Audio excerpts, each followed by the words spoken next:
Maneva na sema PENDREAM TV. PENDREAM TV de osia dem yopo.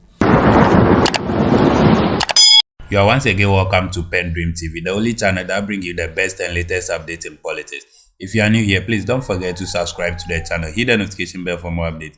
Like and also share to other members to watch as well. You can also leave a comment after watching or send us your voice note on our WhatsApp number, which is 0277 128 777. Thank you. Oh, no. I pumped into me and I cried. I think, but I wish you well. I wish you well. Thank you so much. We will continue to celebrate you.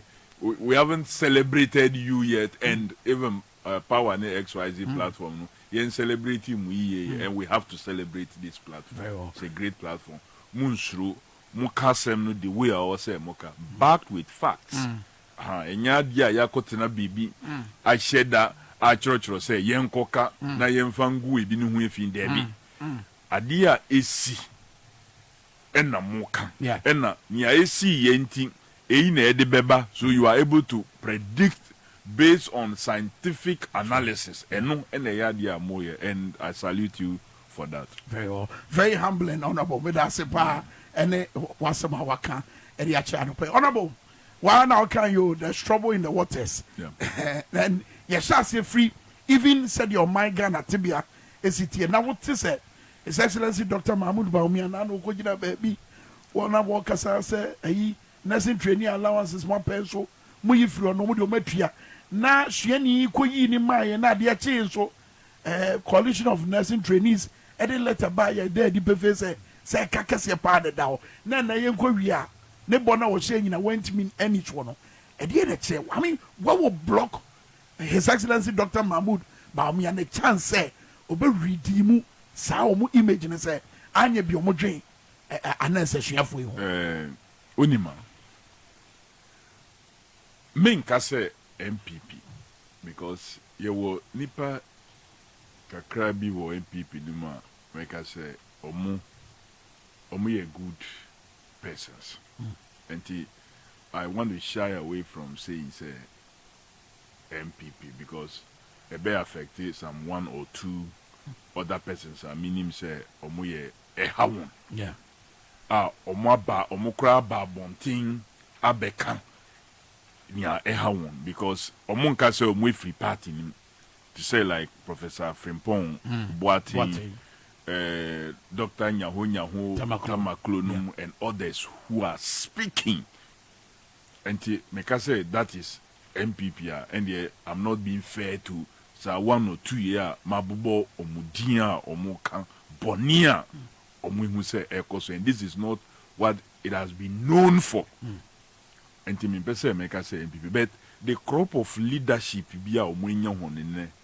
led by Dr. Bawumia now as a flag bearer. Adia yeka no kre enka dictionary. Eye ndada. 2. Dr. Bawumia proved it clearly. Say, oye only economists in Kasa. Kasa. What did I know fafa? Or the nano fafa. And the name de was Kasa. And yet, a Jumanan Kasa and obey. And we must listen to many persons, including Omwa and Neomwenya Kukudru. I imagine say, Omudie Omune MPP Jai, now Mokwa Kudi movement and our Bibisa. Yeah, movement for change, yeah. Sema omoka because at the end that's how it starts. Maybe Nipanon person will be transition from MPP straight into a straight better option of NDC. And Jomo person ombeba in fin baby and sana omo abefi. So we can allow them that space. But Sema omoka or say yedi ejuma. Dr. Bawumia right from the word go. Look, omubedi adie after 100 days. And okoye press engagement oka almost 101 achievements in 100 days. Okay. Including say ye sikasem Ghana cedi any dollar no omo ayam omo achi dollar e di akwa share sales allocate sales no e di safuama IGP police is him na sa 100 days na no work sa di yin aban bia nhede ni ho a yeto abama wa within 100 days no wo be ye nhihye bia ebe affect economy in the manner na oka. So what it means ni say e nhihye a John Dramani Mahama eni ni NDC aban aye from 2016 ni nyina no na yehu ne so effect impact a eko. Eno ena eto aso coupled with democracy dividends. Say mampenia odiade ni party echo elections yendi nkunim omoye den transfer power peacefully and nyina esan boosting the fundamentals John Dramani Mahama aye hu adwuma na ejina hoyi and which are this o making sure say sika ye jeje aban ebeji from Bank of Ghana say Bank of Ghana ebo hon bosia unnecessarily EBNC in 2016. Ebiomoso the investments now in the cocoa sector no cocoa production of over 976,000 metric tons and the dollars na then at the bar or minim. Then of course with two anamo papa are resolving the epileptic energy supplies are at the dumso air bano because ABC President Rawlings are breso. When we were relying heavily on hydro, and no odi kind of thermal at the buyer, but in which you know ebisa BC President Kufo buyer no ebisi emo no kra asofokra eko akosombo eko bo humpaye later private persons via the generators we buy Dr. Recruitment be say toy generators so dey nyina na President Mahama say there be mean to na ho emma dey yin koso enti ma men solve problem indeed no kra no nyame anim no mo bae no mo gusu ka say as for power dey omo amaye power kra ma kra no SS na nia no mo ka say SS no ntiase a omo nya ne say na enye SS na omo adwin abin ewo energy sector no ayen hihia to already say o say wonya bibia ye ka say minimbrofo American nkofo betia say like reserve okay to say Ghana ye fiefie ye nuaduane to say abrochiri yesusu wo kwami ye nim say wo ubedi maybe 2 grams of rice mesumedi maybe 1 gram nipa ba ko oka hono so maybe ono so bedi 3 na ya susu oni ba bedi 5 na ye susu ni nyina eno na ye benua ye wia na ya cha mobia na asa. That's right.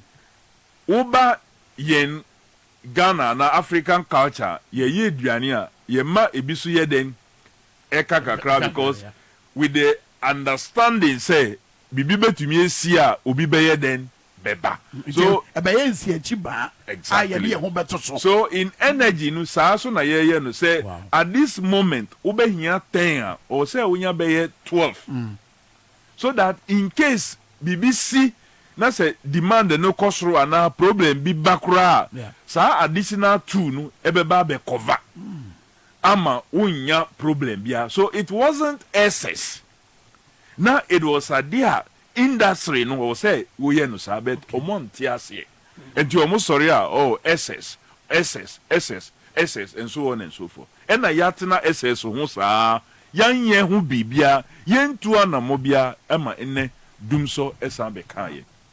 So Dr. Bawumia yobia ebano economy he's failed totally and having failed in terms of key economic management related areas onu na no ye chairman. Look, yen CD. Ene we bibia CD ni dollar enenam. Ama importers any other business persons to say dealers or mupeni na no ko say ene Ghana. Akufo-Addo ne Bawumia Ghana. Untumi plan beyond 1 day. True. We hear what you say, we plan beyond 1 day, you fail. Yeah. You can't predict. Ene who mancro for invoice, who ton ade na who mancro for invoice say oh me won yema say by ochena no who ko GF obi ni ho ansa na wa supplier obeboka. And Nana Danko Akufo-Addo and Bawumia as chairman of the economic management team no omo under NDC omo to me planning even for a very long time quarterly 6 months 1 year no omo say 1 day kura no omo to me planning. That is the rating, that is the performance of Dr. Bawumia. What fairly economy hu poto no afa de odwane akwa share another sector so a NDC etu hu anamo has set up a lot of successes. Digitalization is a champion of digitalization. How can you claim digitalization as you being the champion of digitalization? And you really figure for say there was a time even foreign caller or say utuka if you baby a winner now bank crime ebe buki and sana edanu drua na ya friend say bra na beye foreign call are buying NDC are buying those times started under Dr. Eko Spiogabra as communication minister, later on handing over to His Excellency John Dramani Mahama Omutu Huana Moye ya ST John Dramani Mahama Nankasa Beye Mampinyinu. These fiber optics ya lea ene enunti we are moving to data driven IT world. No, Dr. Bawumia say ono ena adia yetu Huana Moya to home and I'm no sooner by so just like the CD the exchange rate okoji mark say onoache dollar e di akoshe sales e di safuano ama IGP enyo no ninhihye na ma saade en ba ya echi after 7.5 years why in charge of the economic management and I don't think I would to mean $1 wow. If in 100 days we see one away ajimai and watch $1 in 100 days would to me $1 100 days of training would to me $1 I've had 7.5 years no would to mean $1 because everything I was say just anoka not just a next for the issue anoka masa anything on munya sika mo no tie cause o gasa no no de be ma e mai tie Dr. Bawumia in 2023 29th of March Eco launch program the economic management team ajia to say was say GRA for a year to increase the tax revenue rates by to about 18 to 20% from around 14-15% almost say it was this year. I feel the will launch in 2023, 29th March. Then 20th March 2024. Not the same Dr. Bawumia. What share GRA for say omuntu sana mona feel the see GRA for no more set unachievable targets. No more titi nipa because edru say ye kotwaba enti minko dada ejuma for no say enye mi o enya ban o GRA for no mo yes adi. Wow. Dr. Bawumia yobia onka nokre. Ojo say you see abra na ye ko school there used to be something na omo say ostrich mentality. Sa aboa ye friend no ostrich no. Nitinu ye kiti bi nanso ne hunam ye kese. Odi nitinu hye form ohun hwea na ojo say ne hunam nyina no so ye den ehye fom.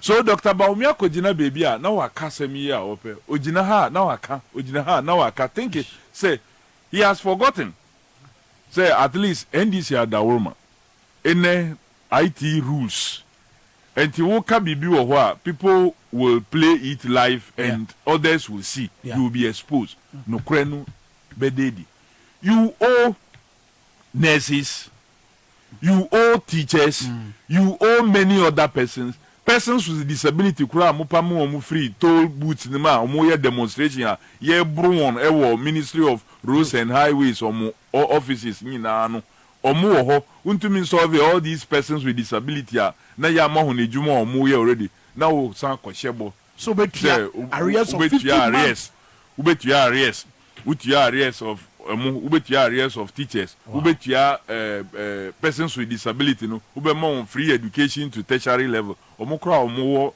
sese omuwo omukan colleges of education ni nesi kra untumi ntua omuye so Dr. Bawumia ye obi a sebi onka no look nanu kojina tamlia I was deeply involved and at a point I was part of the delegation kra yekosra Ghana for students now no more Cuba Asian medicine and this may the soul of Ambassador John Tia rest in perfect peace. No, the Ghana's ambassador to to Cuba at that time. Na me ka omo ye ko sra these students are.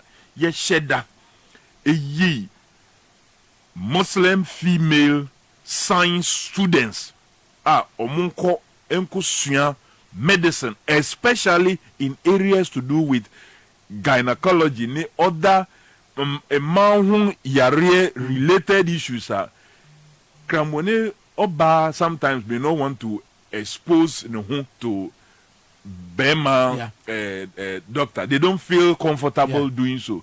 So the thinking of Professor Mills John Dramani Mahama buying and they say yen shedda and sponsor female Muslim science persons. No musum enkonkusunya sa field. So that no munya sa nimdie no.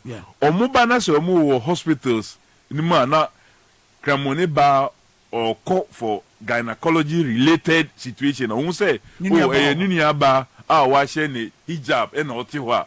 Obenya hotoso. Say me de me hu manipa no say enye den on treating me on share mo hu in some of the areas. Dr. Bawumia to me ko jina tamali edin tro say ono ene omo aban ene ede san hihye no ye den e bae abra enye wo abra de e shall say that dansana woba eye ndisi aban na negotiate with the Cuban authorities and enti na eyade a eda ho mukura muba ye no ade no mo abeti so enko the way I was say echo. So he clearly but I know a strategy bang. I mean what your politics actually way a strategy ye tibidi wini aba. Well, Dr. Bawumia so we need to is coming through. Well, sir, omo ye bi pain. But this time no enya dia ebeye. Lies can help you sometimes, but into mean sustain no. In Thro no de utumi edi je ade bi nanso ade na we je ye no untumi nye den enhwe so yie. And that is why the economy no ewo in the situation na ewo mu sesia ni na eye Thro na ye dada ye hu na ye yese na COVID ene ma ade no ye the way aye me wala enye COVID no enye Ghana nkwa na COVID ba ye nkura COVID no enche da anye de anhaye sa in terms of infections, in terms of deaths, in terms of businesses are now should have been impacted. But yankasa ye niye sika ye jiji ya yamfa asemka wako President Kuma Breso ena na ye nhihye se o se Pualugu area ho no yenye dam for hydropower na yemfa bisu and for irrigation purposes. And ye jaya de no to ho. So under His Excellency John Dramani Mahama Breso, and who said, look, say Burkina etumi dua tomatoes, any onions ni ekeka ho a yetumi eko kra efri ho edeba Ghana dia. And yet it is also equally possible, say, because omunsa say any nsase a ewo from the northeast, they call upper east, the same. And this ye bibi efa irrigation huwa. Ebebo say sa nyamanya me ya ye craft from other countries, ye benye bi ewo. Yeah. So he got funding, and Emma ye review sa stadia ya year to from Kwame Nkrumah Breso ye modernizing. Yeah. And to say Jumano. I think in 2015, middle part of 2015, right. In 2018. And by 2018, na NPP are buying more than or more until the report VRA the report ni BBI buy. And I'm say okay, I will say ye jumam. So more the contract and edema power China for say omunkonko yes a multi-purpose dam. Adia yenye BBI was no more tam yensika $12 million. The ama company yenye bibia ewo. Nothing has been done.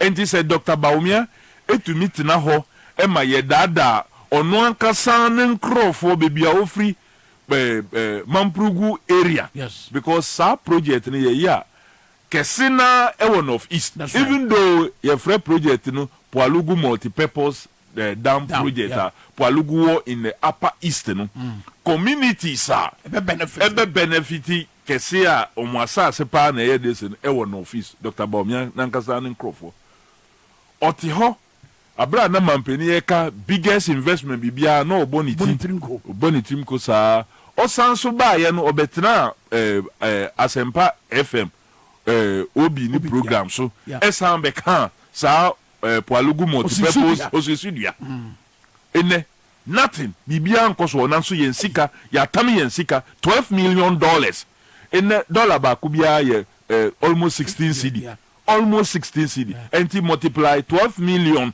by 16 cedi na hwe yesika ye dia komanko free nothing and say we yes adie ya ebe na we economy no ebe gina ye enti we na bekokwa yesika ye ekoya yenye na say ye mistake na ye koto abama Dr. Bawumia ena ebe kokwa bono nso se mumu ba ena kuntabuonsi ye mistake na ye koto aba emma Dr. Bawumia ena omo be kata sa anya me iso na se ye pese ye nkoji ya ade ena enye ho nkwa ho many other contractors were paid for no job done bibiti say company is Muta Angels ewo Temamoto way so omusu yetua won about $2.57 million abra say Temamoto way expansion abra omunye ejuma bia e magana omunye ejuma bia na anu ya just 15th December 2023 and parliament ye agreed to a contractual agreement enokra no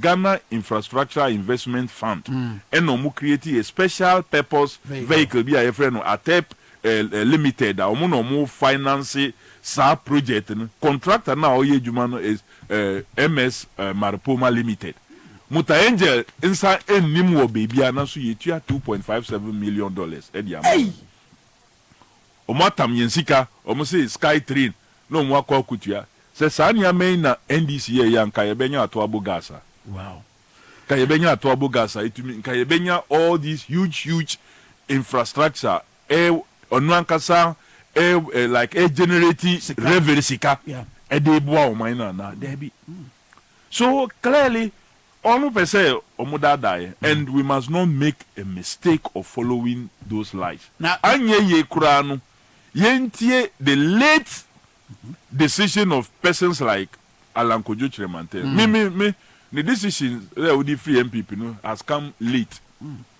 But a good indication to us, say, Yentime Mufono say, Yenche Sadie, na Yenfan Tuabam Fama, John Dramani Mahama. Right. And yet, Allah has taken a good decision to leave NPP. It's a good decision for me. Now, so, in terms of the timing, no, Onyobia o take decision at the right time. At this moment, situation now ye leader obetumi take decisions at the right time, and that is John Dramani Mahama. Na answer na sadio bebaso no. Na di ntwadwumadi na koso am yetima koto aba. Because in all these ayaka no or say ye to aba or say ye chrodin. Now mesre the involvement of civil society, the involvement of political parties, the involvement of everybody. My enjoy my NDC in Guang. My enjoy say NDC in Guang no munkoka. The other small parties, muso muka hubi. And now, or mine ye practice a multi-party democracy. Muso munkabi. Obu jaima NDC or how bene de beba. Well, I quite to say just NDC no muka o masem. Ne enye no kresenka maybe sa na etidia nka nkofo bebrebe ka look uba mempeso aso a ye jama NDC kwa na nkofo a omukọ ebinumu ukọ omu efomu akwa ye ejuma kra aboa oman no na ya stop won say wo Ghana card wo he unkura Ghana card ko back ebinumu ukọ yiye omu free baglo kokute eyiye na ya stop won around Odumasi buem Odumasi say wo Ghana card wo he unkura Ghana card ko back because ye chiro why not stop wo immigration for and I have spoken to and sent message to Comptroller General say Ninkro for wa release one egugu a mo misbehave no he should call them to order because many ametiti and say the police refused to be used. The military decided say omo participate e was na immigration for and omo per se they will allow their personnel to be used for this exercise. The same immigration for Musi went to Myanmar am solve smuggling of cocoa. In the namu jinjina namu from any fertilizers are yedi gu ponkoso cross it to various parts. One solve no. Enia ye trodi no mutumi mounted barriers in the middle of constituencies and sending people back say omunkra Ghana card. Meanwhile, in my constituency, from September last year until recently, no mu ni printer or mu printing Ghana cards. Nanu ya na yetumi solve sa problem now. Omu acha say omu printing card. So there will be a lot of persons omu ni sa card, no? But they are using the immigration as a means to intimidate some persons in some areas. Areas be what to say okay kwe no fa baby a to me using immigration no mo akosesa tax any omo shi wi ni ekeka ho to come and misbehave and area bia e wo nia omo ye. And this is why I want chiefs, church leaders, sorry 24 omo Discovery Channel a che afedi omunjai animals channels no omo TV XYZ no munye ho comment omo so omo say video omo say ni SMS omo nkasa biom no SMS no omo nkasa na nkrofo ntie. The religious leaders, they are key actors. Civil society omo ye key actors.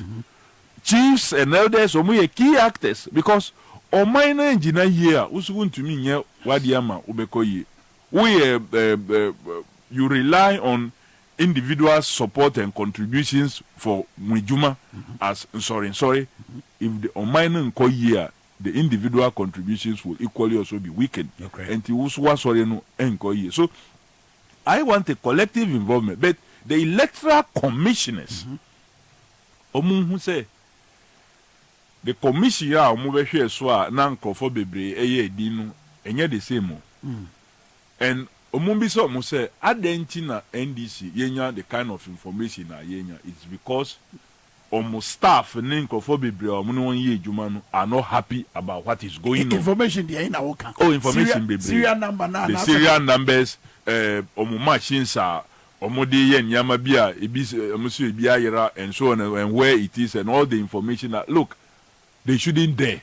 But omu so mo bo serial numbers no. Omu so mo timi nya ne etimi nya ne china. Omu se nye ye da. Minia machines na omu de call ye. As part of the daily records. O say ochro the serial number of biometric voter registration device na ube indicating ni aye de ba registration center ho ni aye use any ni eti ho to be relied on in case ni aye using any problem. So at least all the machines deployed to every center no there were those serial numbers ni aye use any ni aye use ena ni a mo say ayira ebinum abama information say ade no enye say ayira na nanka ebinum pese omode koye bibi ewo baby enti they should know say untumi mfa any other serial number enkan ni ayenim no emfa no hu data emba mbewura system no. Wow. Because your own people will let us know in the first place.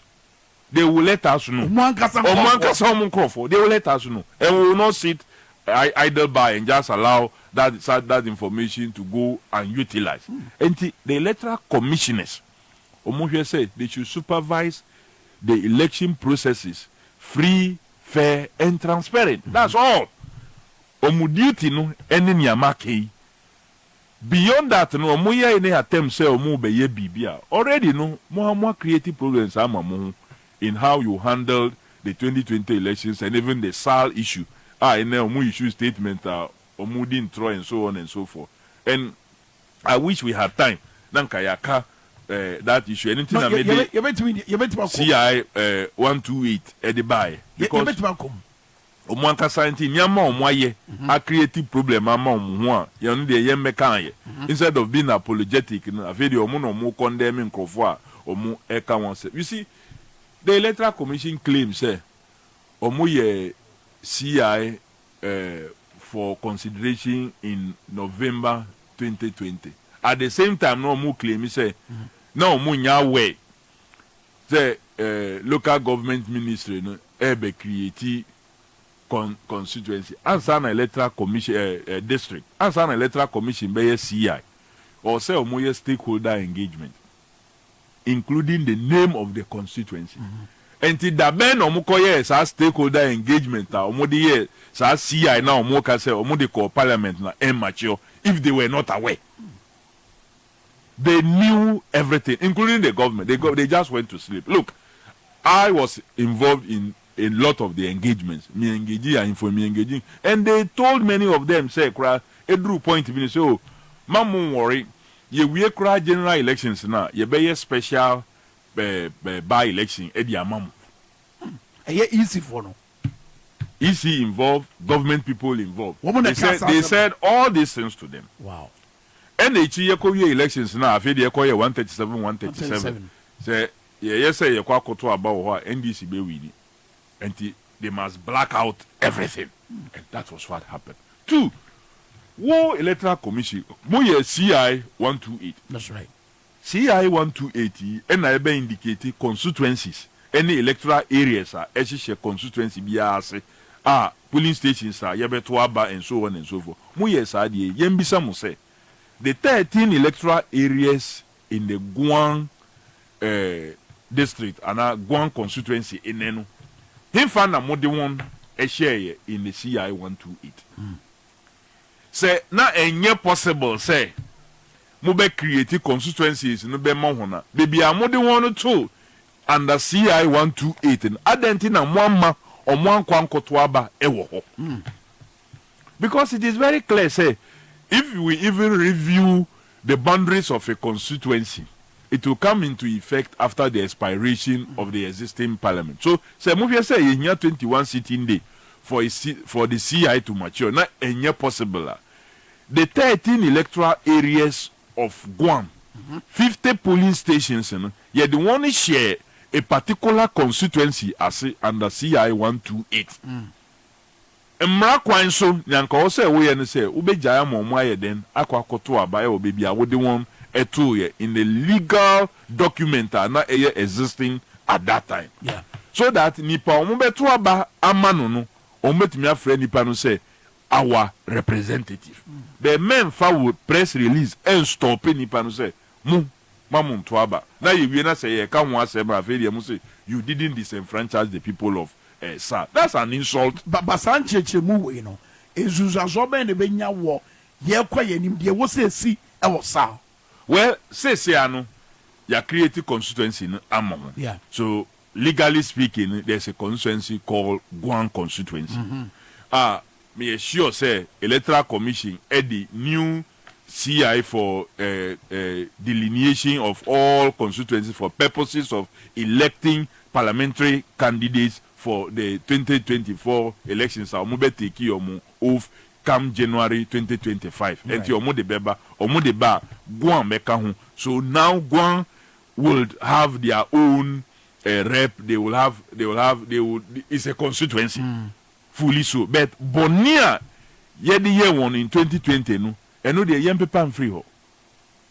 So Bonia the young people and free ho, and it must be discussed. It must be talked about. People must be punished for it, so that Ochina will be enkoye saadi eni bio. Omuncheche mu no wo susu yemu no. Ye kwan bi omo fa so se be ya. Ya adwen be free bone na e course no. Well, omuka den kra ya adwen free sa bone no so. They should be stupid to think say for 4 years 4 traditional areas without a representation there we'll just forget. Then that then echo through on my mind. Say 4 traditional areas, Central Kofi, Akpafu, Lolobi, and Likpe. 4 traditional areas. Yeah. And yet 1 traditional area. 4 traditional areas. Omunyi now paramount chiefs. 4 paramounts. And they wo. What on him for any penny for bebre. Some civil society activists cross every that area. And you think that they will just forget it like that? No. You forget your bed. Oh well, say your processes. There are ways of dealing with commissioners. Omoye bibia enumra enfa your kwanya yefa so edwon edili and there is no status bar say because at the NC 2020 yanye hu bibia anti maybe in 2025 no untumi ntu hu anamo and 2026 no untumi ntu hu anamo. So no hu anamo no dey yebetu pa, especially now that we have concluded the first level of fight, the creation and recognition of Guang as a constituency. The other things that happened in 2020 all through now are still basically, and you know the effect. Every district biano per emra constitution or say yen revenue na ye gino na ye de be between 5 and 7% na ye de akoma on say omon fanye omon puntu njuma ena enu binu ye yi kakra be 5% achicha ma MP bia say ono so onfamboa some emergency interventions and then your friend MP share of the common fund. So Guang district as it is now lose a portion of revenue and cause eba omonsem. Yeah. Now so because in the name of Nyaya de Bekwa Koma MPs. Now so omu ni MP. So they don't get that benefit. For example, maybe every quarter maybe some maybe 100 and 90,000 be for project. Yeah. Now so Guang district because omuni MP omunyebi. Wow. Now you can imagine at least 100,000 can roof a school building. Say in Suotoa roofs are being ripped off. So who will be here? You can roof a building. So also na NHI fund so kakra eba unsem to support health care intervention. Then get fund also Emma Bibi kakra. All these Guang people omunyebi because they don't have a representative for 4 years. And yet just 1 year for 4 years. And the young fan say Afibia, all these funds come to about maybe some 300,000 kra. That is for 4 years, that's about 1.2 million. Yeah. And 1.2 million could have done something in that. Let's just put to Based on Sadie, because they don't have a rep. Who represents them? One or better represent one because one or more to Abaman. Well, that's all. Until one or Casamon, our parliament says here, so they have to now depend on others, benevolent persons to stand and say Nyama in year one. So in terms of representation, even on the ground, engagement, or say Obi na Ubekwa Kofaho, that should not be the way we should treat any part of Ghana.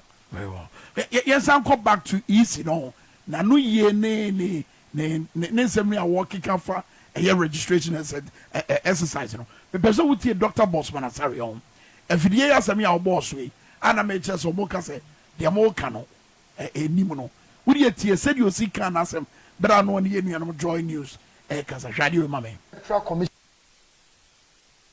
can favor party A or candidate A. It's just misleading the public. Let me paint a picture of some of the things we do. When we finish everything, we do the nominations and we have the candidates. Everything we do with the parties. When we are printing the ballot papers, the notice of poll will be printed, which will be pasted at each polling station. We do with the parties. When we are printing the ballot papers, we come together with the parties and we tell them that we have what we call ballot statistics. Assuming an area has registered let's say 100,000 voters, then we all agree that across board we are going to add 5%. So the parties know. So at the printing house, we have the security agencies are there. The political parties have their agents who are working 24/7. EC has its officials who are working 24/7. All of us are there. Then when we finish, we seal all the ballot papers for each of the regions. And when we are going, the parties are part. And when it gets to the region, the parties are part. All of us, all the parties will put their seals on the ballot papers in the ballot box to the police armory. On the day of voting, we openly show the ballot box to show that no, there's nothing. Our ballot boxes are transparent. So clearly, when you look at these processes, that's why I personally think that the parties try to use the EC to cover their excesses. Because there is nothing the EC can do So at times when people say the EC, maybe they've arrogated so much powers to us, which we even know we don't have. The parties are involved from. Okay, was it Jama? What would it to me? Baby, I show them some more. Well, about to be Monty Obia. Or mine the to me, Asha Monsa. Now, or my facade to me, no yen yama, ensen fata, and is being guided by His Excellency the President Nankasa. Say, yem fa or my name enfanye juma. Anything now, to me appointed, even on no bossman. No, ye NPP member or Tescon person patron. Ye dinaba. Can you imagine? Eno ye kaya enkosia ganti afedi omusa di apia hini so aye den abeka hu another Tescom patron and Tescom and afedi Electoral Commission na ye pese ye dane no NPP headquarters. But thank God say omo staffs for no bebre any even in penifon bebre even at the commissioners level kra omo nye happy about me ekoso. So ma boss man ne kakra omoko omo enjoy say omo and everything that is happening there we are aware. Say ye trust say ye bisa bibia it is because we want the Electoral Commission ebe say omo ye transparent and now omo ye fair now omo beka no kre no actually because we are already aware. Look, serial numbers here omo ka say me district registration center they be serial numbers of kids na ebeba ho ni na ye chro ni ayedi ye ejuma. For example, Enra say ni ayedi ye ejuma no was GHN 5939 enu kwa na ye ejuma ni aka ni na was on standby GHN 6765 GHN 7461 GHN 0185 GHN 7896 GHN 6165 GHN 6714 GHN 6733 ninyi na on standby anye juma ba ko pe na ye juma because the registration happen in so kesepa etoye enti ama nipa bebre na into me kura say mo register just about 50 people enti just one machine na ye juma. Wow. And you state is standby say am fan ye juma ye nim enti ye track bibia and this is happening at all centers. And then ya say ayira and also you want the serial numbers. So oh there be no member enti say nia omo ka kire ye say sa na omo pese omo di sa machines na ekoye omo koye wi a ebeka how omo be integrating with the data na yenim. It's not going to be possible. Enti much ado about nothing enti omo njai sa de na omo de sa de no omo njai enye because their own staffs who say enye just say a cyclical change and aba but on mine no say yeji on mine na yesiesi on mine biom because on mine say ya say on mine but sabra mu ni gidie wo mu no edien and wo say esie ansana because look so ni gidie wo isi mo na say abato ni sunsu aso no ahwa wunji ntum so we ni oso we ni o ahwa wunji ntum. Well, it's up to them. Say, say they are not the first, and you know first commissioners. Ye nya the interim commission. Our Moshe 1992 about also. Yeah. Constitution never into effect. Ye appointed Dr. Kujua Farijan. Oshe 96 idea. Oshe 2000, 2004, 2008, 2012. Yeah. Oshe 5 elections so. Ena Madam Charlotte say so be 2016 there. Ena mo ba ye na ye hunye si ye kunkum nipa be 8 in just one elections. Ye bobo presidential results be 5 times. Na esesa ebi see that. So it is up to them say simple nkuntabuo nu or say omusua. Now omoma the level of transparency no enkoso it shouldn't matter say me NPP ni me do NPP omuhu say ejuma ye dia share omunsa no e no munye ni yiye. But anything short of that their own staffs whether at the district, regional and headquarters will even be waiting for them. This time round Kofi will say unlawful orders there say what the mayor yes you beka ye be whistleblowers. Wow.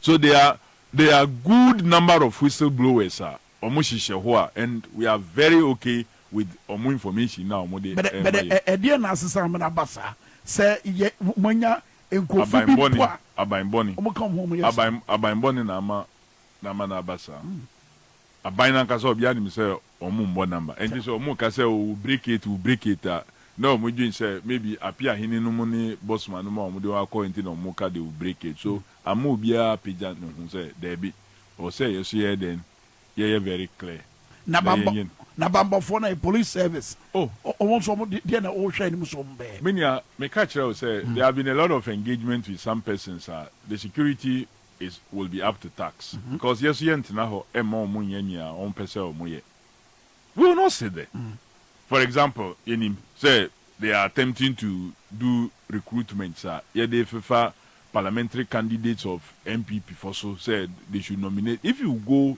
and give parliamentary candidates opportunity say o mo nominate nipa for recruitment they will surely go and nominate partisan persons they will surely go and nominate partisan persons. So, Sadia no ye track and thank God say in parliament eba for sitting. Na ye kwa issues bi ho ye be raise. But my main for kwenya yi so enchia na menda the speaker of parliament as. You see what show difference. Say ufri party ye ji oman ne constitution ne mra no ye di yejuma. Because look, Mr. Speaker could have decided say MPs be a day petition coin men for parliament. Again now obey no. We could invoke provisions say open say ye speaker, we have 2/3 of votes, we have 2/3 and the Quebec say Mr. Men for parliament. Like the way I been numedi o mutumi here then but only say sa na mrane ka. Mrane say 15% of members of parliament a petition, a request, almost 18 years within 7 days, or say, Mr. Speaker, or my indication, say, or be free parliament. Or Fadiano, a yeno, and I salute him for that. Yeah. That is the kind of thing NDC, ye dear, ye ma o mine in because ye ma constitution a ye juma. Constitution ye juma, and no mine so ye then a conini. Mamma go for be a pay back no. One Romani say. There's a way to pay back that ain't affected or minor. Pay back a bet you ko akwechino. Me, I won't go for it. But there's a payback. Yeah, still no ye coin, but we are paying back. And the payback will come. Omoma yembe ya die na yenko that say ye ko na se omo pese even the country has functioned without these nominees being confirmed. Now, Chinchina say, yen confirming ministers, na yen hon cow yen spending more on them. Abraham, my mind be brave, or more, say, or more betty, or more ministers. So, na say, Sana, Bawumia, Nanado, or more pair, or more use or more numbers, or more after all, Fiesica, almost society call Ejisu. Just NPP among themselves. NPP from Kwafia Sika or Modiko, or one or Moka, say, IMF scanning in Ano Echo Ejisu. IMF scanning in Echo Ejisu. So they just wasting money, spending money for political power purposes. But minim say Ghana for Bekasa.